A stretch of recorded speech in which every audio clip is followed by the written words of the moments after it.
ભારતમાં વેપારી બેંકોનું અસ્તિત્વ।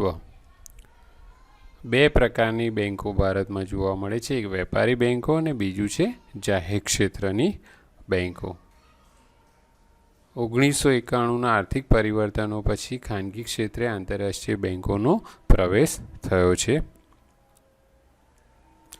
વળી ભારતમાં અસંગઠિત નાણાં બજારમાં બેંક જેવા કાર્ય કરતી પેઢીઓ પણ જોવા મળે છે, જેને આપણે છૂટક ધિરાણ આપનાર તરીકે પણ ઓળખીએ છીએ, અથવા તો સ્થાનિક સરાફો જે છે એને પણ આપણે અસંગઠિત નાણાં બજાર કહીશું। અસંગઠિત નાણાં બજારમાં બેંક જેવા કાર્ય કરતી પેઢીઓ હોય છે, એટલે એને આપણે બેંક તરીકે ઓળખીએ છીએ।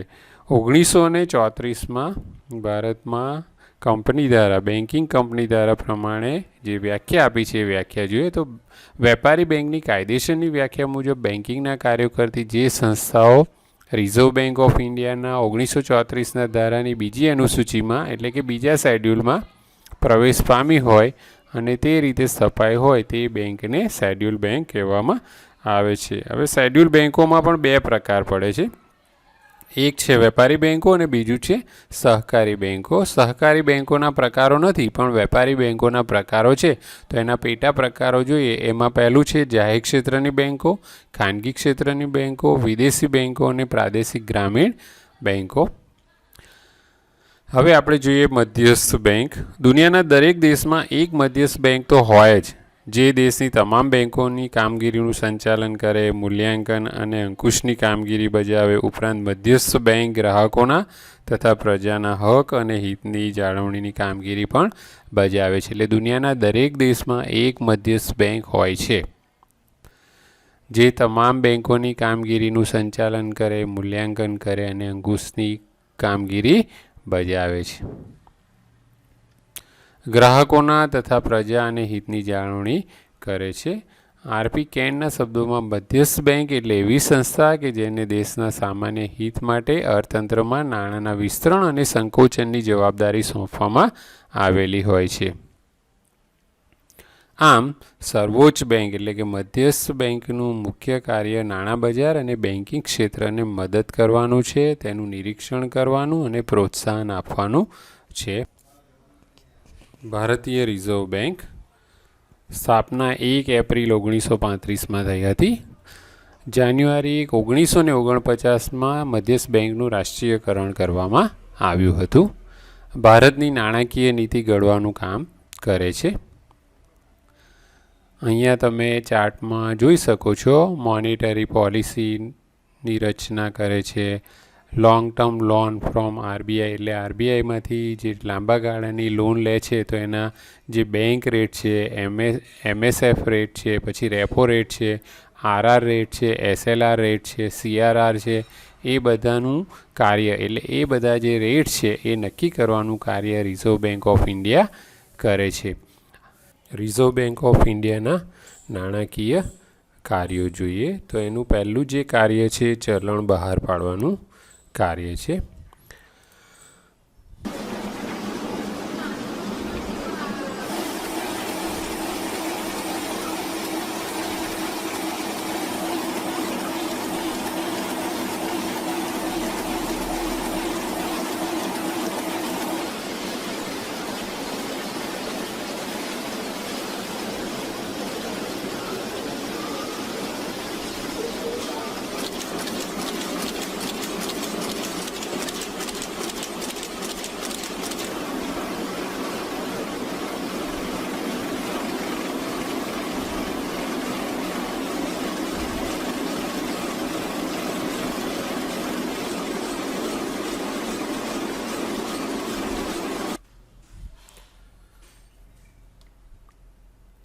રૂપિયા 2 કે તેથી વધુ રકમની નોટો છાપવાની અને બજારમાં મૂકવાની ફરજ છે રિઝર્વ બેંક ઓફ ઇન્ડિયાની છે। આ 2 કે તેથી વધુ રકમની નોટો છાપવા ઉપરાંત ચલણી સિક્કાઓ અને 1 રૂપિયાની કાગદી નોટ જે છે ભારત સરકારના નાણાં ખાતા દ્વારા બહાર પાડવામાં આવે છે, પણ સરકારના એજન્ટ તરીકે તેમની વહેંચણી કરવાની જવાબદારી રિઝર્વ બેંક ઓફ ઇન્ડિયા નિભાવે છે। ત્યાર પછીનું કાર્ય છે સરકારના બેન્કર તરીકેનું કાર્ય।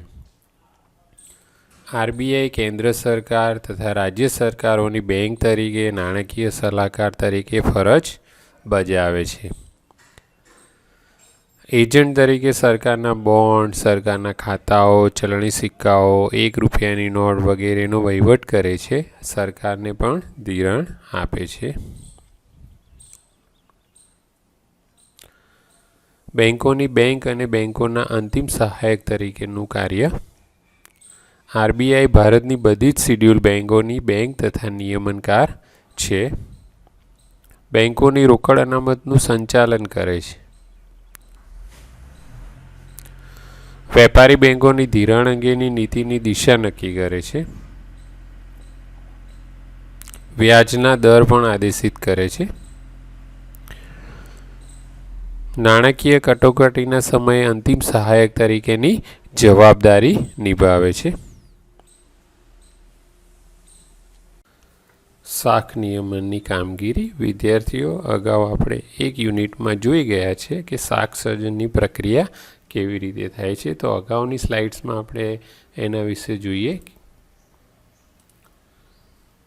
ધારો કે પ્રાથમિક થાપણ ₹1000ની હોય અને રોકડ અનામતનું પ્રમાણ કાયદેસર રીતે 20% હોય તો બેંકો 1000નું 20% જેટલું એટલે 1/20% જેટલું શાખ સર્જન 1000ની થાપણમાંથી કરશે. એટલે જે પ્રાથમિક થાપણ છે ગુણ્યા રોકડ અનામતનું જે કાયદેસરનું પ્રમાણ છે એના વડે ગુણાકાર કરો એટલે તમને શાખ સર્જન જે છે એ શાખ સર્જન મળે છે.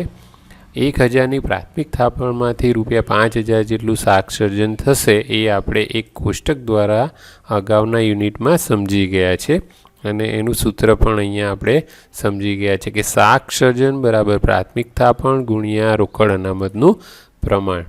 ત્યાર પછી આંતર બેન્કિંગ વ્યવહારો કરવા માટે રિઝર્વ બેંક ઓફ ઇન્ડિયા મધ્યસ્થી તરીકેનું કામ કરે છે કે HDFC બેંક છે અને અહીંયા બેંક ઓફ બરોડા છે. તો HDFC બેંક છે બેંક ઓફ બરોડાને ટૂંકા ગાળાનું કે લાંબા ગાળાનું ધિરાણ કરે છે. એવી રીતે બેંક ઓફ બરોડા છે એ HDFCને ટૂંકા ગાળાનું કે લાંબા ગાળાનું ધિરાણ કરે. તો આ બંને વચ્ચે મધ્યસ્થી તરીકેનું કાર્ય રિઝર્વ બેંક ઓફ ઇન્ડિયા કરે છે. આ આપણે અગાઉના યુનિટમાં શીખી ગયા. ટૂંકા ગાળાનું ધિરાણ એક બેંક બીજી બેંકને મધ્યસ્થ બેંક દ્વારા આપે છે અને આને કોલ મની કહેવાય. તેના ઉપર લેવાતા વ્યાજ દરને કોલ મની રેટ કહેવાય છે. આપણે જોઈ ગયા કે રિઝર્વ બેંક આ જુદા જુદા રેટ પણ નક્કી કરવાનું કાર્ય કરે છે. ત્યાર પછી વિદેશી હુંડિયામણની જાળવણી. જુદા જુદા દેશોના જે ચલણો હોય એ ચલણોનું જે વિનિમય દર છે એ નક્કી કરવાનું કાર્ય કરે છે. તો એને આપણે ફોરેન કરન્સી એક્સચેન્જ કહીએ છીએ. અને ફોરેન કરન્સી એક્સચેન્જ લેવલ છે એટલે જે ડોલરનો રૂપિયા પ્રમાણેનો જે વિનિમય દર જે છે એનું જાળવણીનું અથવા તો એને નિયમન અથવા તો નિયંત્રણ કરવાનું કાર્ય કરે છે.